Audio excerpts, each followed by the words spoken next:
Welcome to this edition of Audio Basics. I'm Tom Martin.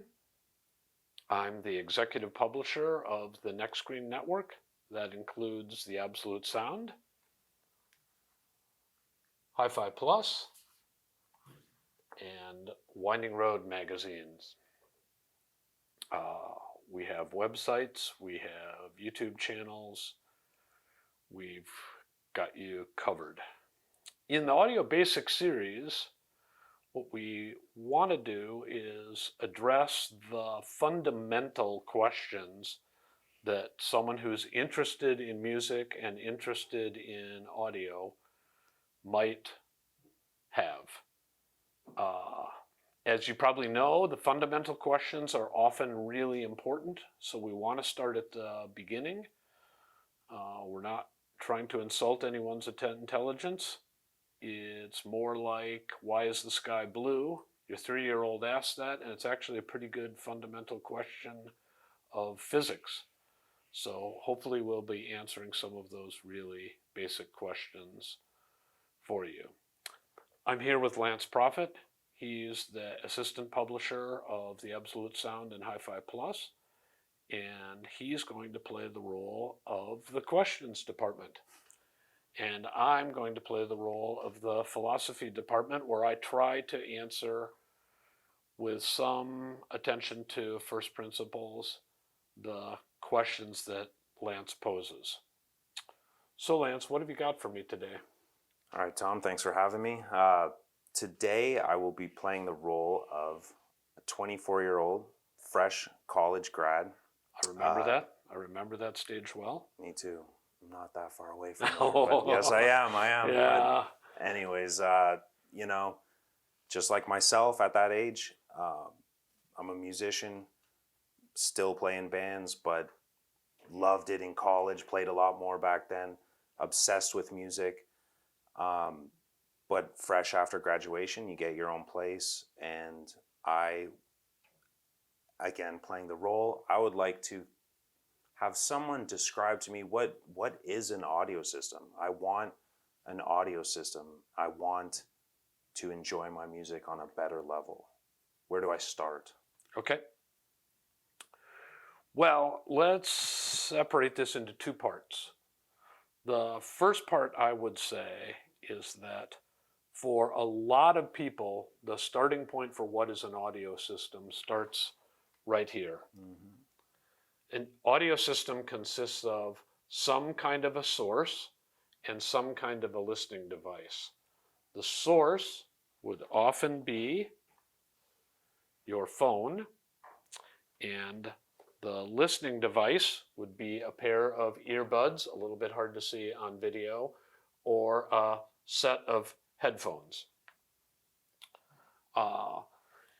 The real advantage of that kind of system is that it's highly portable, and a lot of times if you're 24 years old, you want to be able to enjoy your music on mass transit, at work if you work in an office, or you might go to a brew pub and open up your laptop and do coding or some other kind of work there, and you'd like to be able to listen while you're in all of those environments. For sure. Also, the other great thing about headphones is they work pretty well if you share your apartment with somebody, which, if you're 24 years old, you might well do.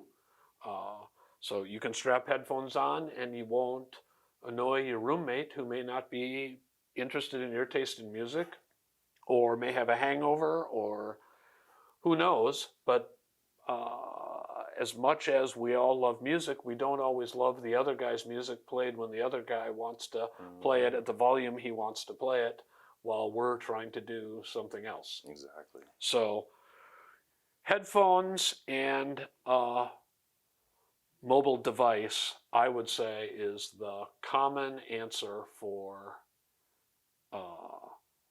what someone in the 24-year-old age group would have. Now, there are a couple of things that could go beyond that. First of all, you might like to listen while you're sitting in a comfy chair You might not want headphones strapped on, and you might want a different, more realistic listening experience. We'll come back in a later edition to talk about what we're really trying to do here, but suffices to say, you might like the sound of music being reproduced in the room rather than strapped on your head. There are reasons that headphones are not very accurate at reproducing the sense of space where the musicians would perform. The tendency is for headphones to make the sound feel a little bit like the musicians are inside your head, which isn't necessarily realistic.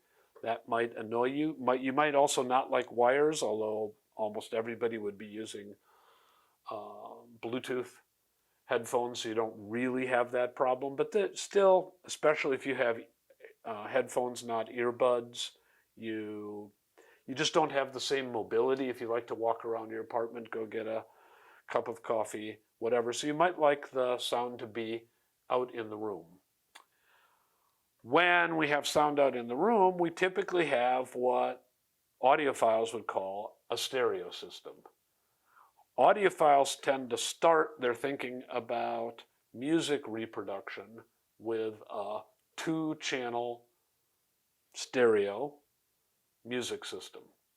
We'll talk about the theory of that in a later edition, but the fundamentals of a stereo system are essentially parallel to the fundamentals of a headphone system, but they tend to be broken into slightly different chunks.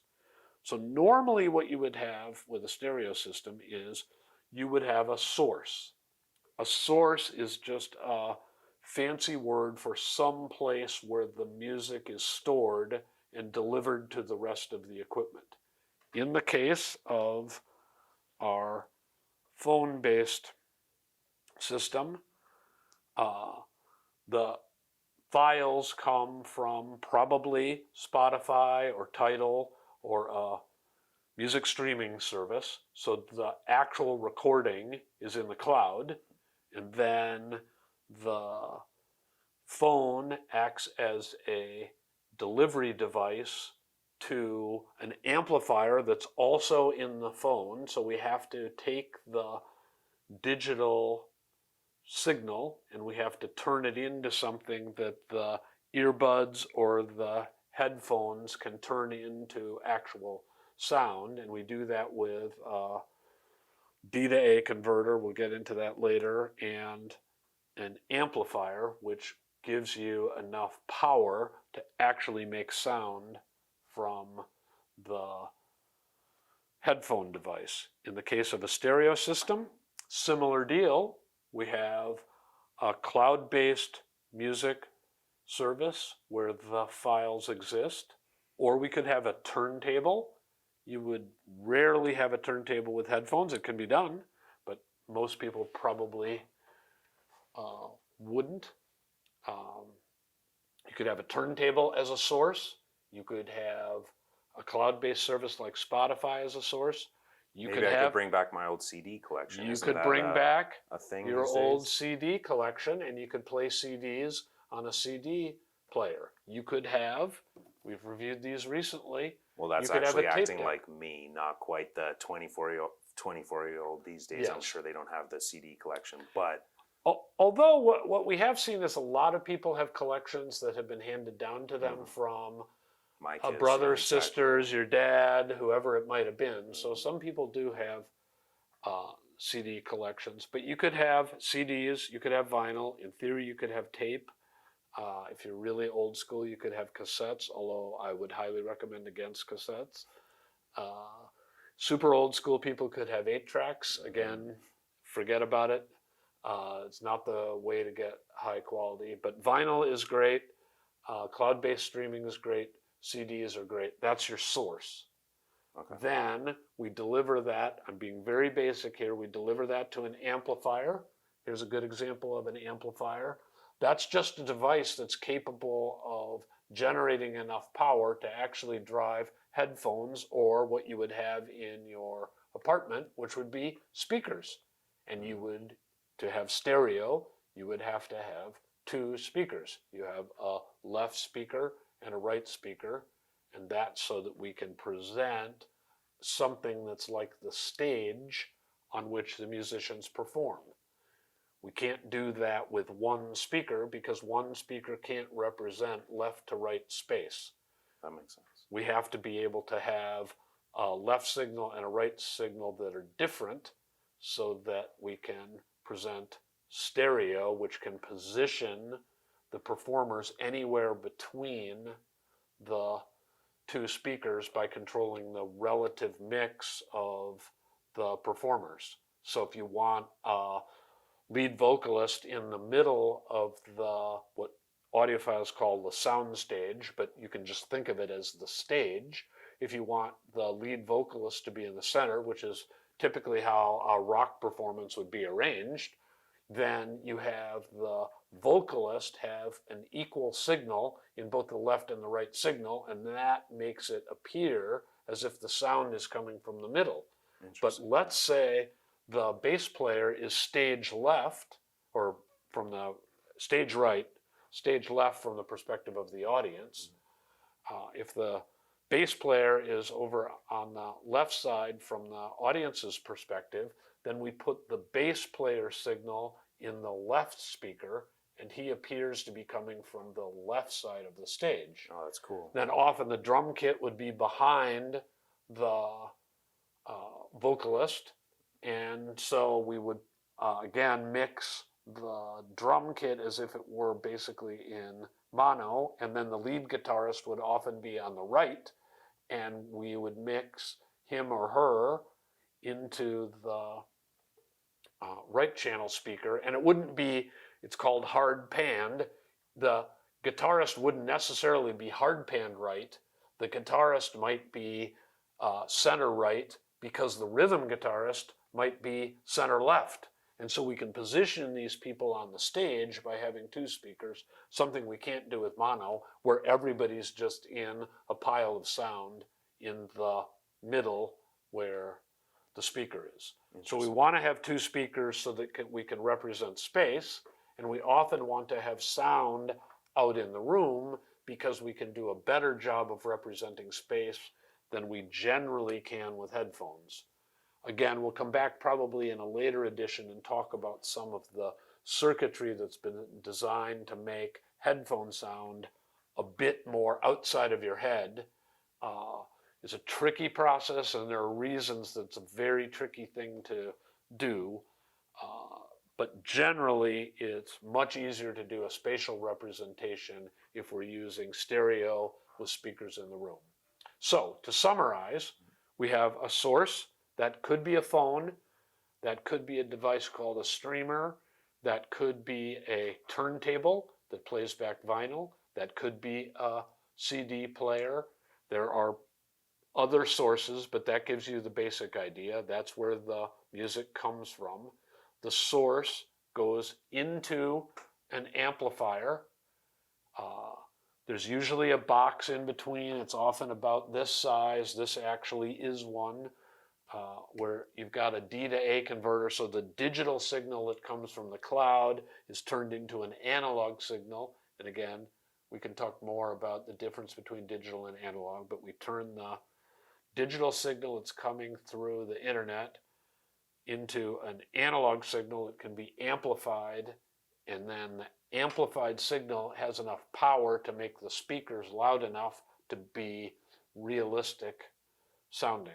So source, some kind of D to A converter, amplifier, and speakers is what a stereo system consists of. And by the way, I'll say, many people will have multiple sources because eventually you think to yourself, well, I have a vinyl collection and I really like vinyl, but I don't have everything on vinyl. And when I hear something new, it's easier to dial that up on Tidal and listen to it then, and maybe if I really like it, I'll go down and buy the vinyl. And also my vinyl collection may be a collecting kind of activity, so I want to go file through bins and find stuff for $1.99, but that's not going to be the newest release by, the artists My you favorite love. Lady Gaga. Yeah. Whatever, Lady Gaga's not going to be in She the is awesome, used bin for $1.99. Exactly. Right? Yep. But anyway, source, D to A converter, amplifier, and a speaker, or you could do the same thing, but headphones could be the output device, and that gives you a stereo system, and that is generally considered by audiophiles to be what is called the architecture of a good music reproduction system. So we really appreciate you watching this edition of Audio Basics. We'll be back with more and more questions from Lance. And Lance, I have the feeling, is going to age over time. He won't be 24 forever. And we'll get to other interesting and sometimes quirky questions that we hope you enjoy. So thanks for joining us. Please like, subscribe, click the bell icon above, and follow us on my audiophile journey. Appreciate you guys. Thanks a lot.